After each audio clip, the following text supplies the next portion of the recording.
جواد سر بابتکی هر مترسی داره جزاخو دست بکرن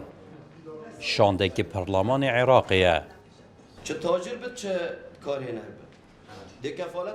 دیگه لان پیوندی دارن زاخو جویان بحثا مادین هوشبر دکن مخدرات کی به بلاور بود؟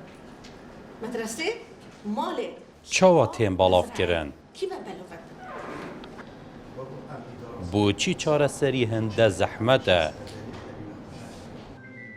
گنگش بردان بو تا آمارک مترسیدار هاتا را گهاندن تش 700 توانبارا اف قدنت جهات تنفيذية زاخودا بتش 700 توانبار 600 بتر اجاري مخدراتنا يعني اف رجاك قال كمازنا وفان صال دي ما هيك دوصا جاشتي فريش برين كي حالات قال فردي بون كيم بون زنگا مترسیه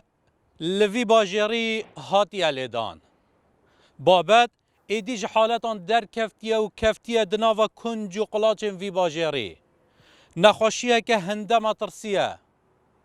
اگر وها بردان به هیدی جواکی برف مرنه دبه لگوری آماران لسنور ایدارا زاخو سال بو سال بکاره نرو بازرگان مادین هوشبر برهجه کم مازم برف زیده بونه نه او یاسا توندا مادین هوشبر جی نبویا ریگرو گیم کرناوی ماده پیدوی براستیش لاینت پیوندی دار او خالت یاسای دهن جیب جیب کن چونکو یاسا نویسین اکل سر کاغذ اگر نه تا جیب جیب کرنه چه بهای خواه یاسای نامیند گله کس هبین ما دعا کنیا کو بین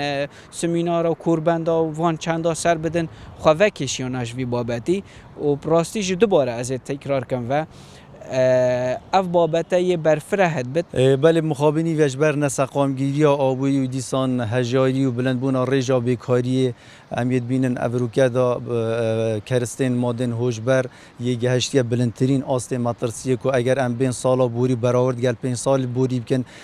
دی بومدر که 8 حتی 10 هنده ید زیده بونه دا لچان روژن در بازبوی هیزین امنی زاخو بو دست سرکرنا بکار هینه رو بازرگان مادین هوشبر اپراسیونک برفره دست بیکرنو چندین جارانجی شردنا براوانو هیزین امنی درز بون احمد سعید کورسان نیوز زاخو